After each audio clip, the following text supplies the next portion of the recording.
नमस्कार दोस्तों। सन 1930 दुबई रेगिस्तान में बसा हुआ एक मछुआरों का छोटा सा गांव, जहाँ पे ना पीने का पानी था, ना फसल की जमीन थी, ना तेल के खदान थे, ना आसमान चूमती हुई इमारतें और ना ही आधुनिक तकनीक। कुछ अगर था तो वो था चारों ओर फैली हुई रेत, जिसकी बदौलत दुबई बस एक गरीब और लाचार शहर था। लेकिन 21वीं सदी में दुबई वर्ल्ड की 5th मोस्ट विजिटेड सिटी है, दुनिया की सबसे पॉपुलर टूरिस्ट डेस्टिनेशन में से भी एक है।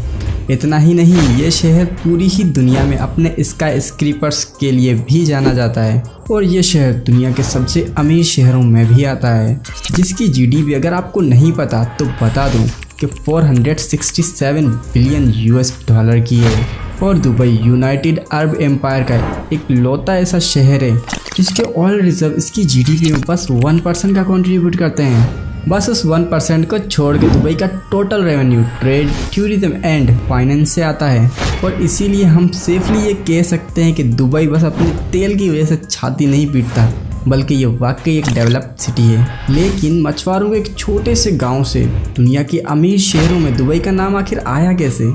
सो आज आपको इन्हीं क्वेश्चंस के आंसर मिलेंगे। आप जानने वाले हो इस शहर का पूरा इतिहास और कैसे बदली इस शहर की किस्मत। सो सब कुछ जानेंगे इसी वीडियो में, सो वीडियो एंड तक ज़रूर देखना। इंडिया से वेस्ट की तरफ यानी कि पश्चिम की तरफ आपको मिलेगा UAE। एक्चुअली 7 अलग अलग किंगडम्स के राजाओं ने मिलकर डिसाइड किया था कि ये मिलकर एक अलग कंट्री बनाएंगे जिसका नाम पड़ा UAE। Well, what is kingdom? So kingdom उस पर्टिकुलर लैंड को कहते हैं जहाँ पे कोई किंग या क्वीन रूल करती हो या करता हो।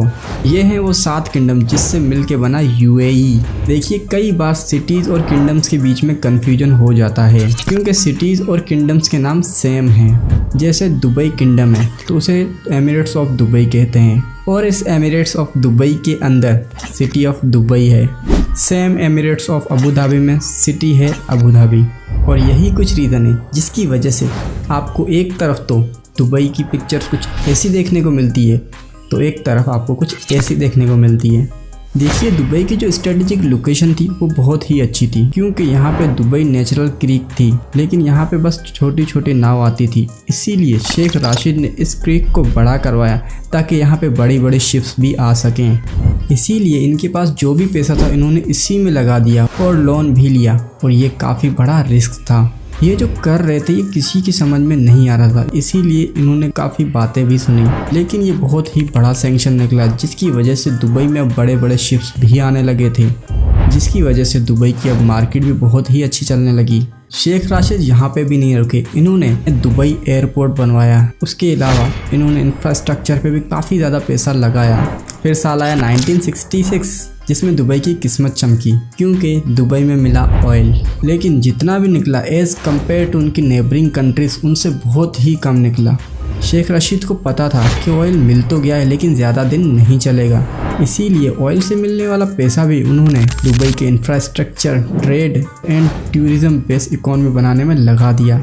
इतना सब कुछ करने के बाद भी शेख रशीद नहीं रुके क्योंकि उन्होंने ट्रेड के लिए कदम तो उठा लिया था, बट टूरिज्म को बढ़ावा देने के लिए और लोगों को खींच के दुबई लाने के लिए अभी कुछ करना बाकी था। और इसी कमी को पूरा करने के लिए शेख ने दुनिया भर से आर्किटेक्ट, इंजीनियर एंड एंटरप्रेन्योर्स को दुबई बुलाकर उन्हें स्काईस्क्रेपर्स, टूरिस्ट अट्रैक्शंस बनाने का काम दे दिया।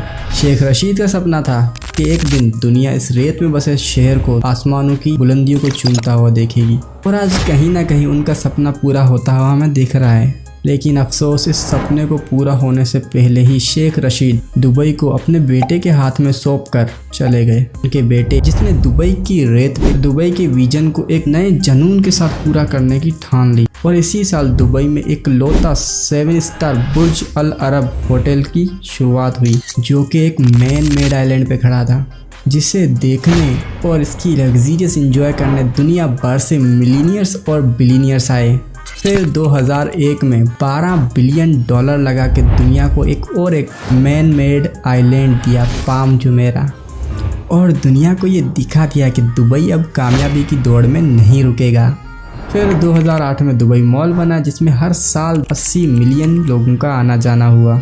और ऐसे ही 2010 में दुनिया की सबसे बड़ी बिल्डिंग बुर्ज खलीफा बनकर तैयार हो गई और बनने के बाद ये बिल्डिंग वर्ल्ड की 5th most popular tourist attraction बनी।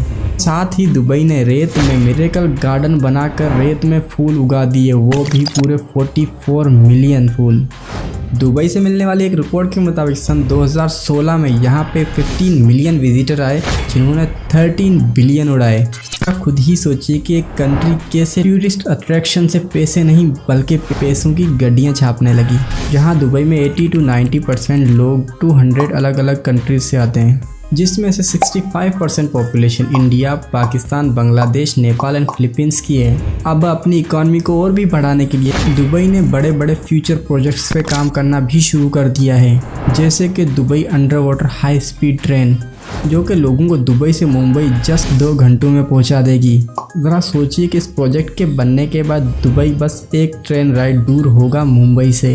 और इसके अलावा दुबई 10x प्रोजेक्ट भी जोरों शोरों से चल रहा है, जिसमें दुबई दूसरी कंट्रीज और सिटीज़ से 10 साल आगे की सोच और टेक्नोलॉजी वाला शहर बनना चाहता है और साथ ही अपने मैन पावर और फोर्स को better facilities even super car देके उसका सही इस्तेमाल कर रहा है। और अगर देखा जाए तो कैसे एक रेत में बसा हुआ मछुआरों का छोटा सा गांव आज इतना एडवांस सिटी बन चुका है। जहां रेत के बीचों बीच फूल तक नहीं उगते थे, आज वहां पे दुनिया भर के मिलीनियर्स और बिलीनियर्स को लाके खड़ा कर दिया है। सो इस वीडियो से आपको थोड़ी सी भी नॉलेज मिली है तो वीडियो को लाइक कर देना, और भी ऐसी इंटरेस्टिंग वीडियो देखना चाहते हो तो चैनल को सब्सक्राइब भी कर देना। और मुझे कमेंट में बताओ कि दुबई की इस स्ट्रगल स्टोरी से आपने क्या सीखा। मैं मिलता हूँ आपको नेक्स्ट वीडियो में।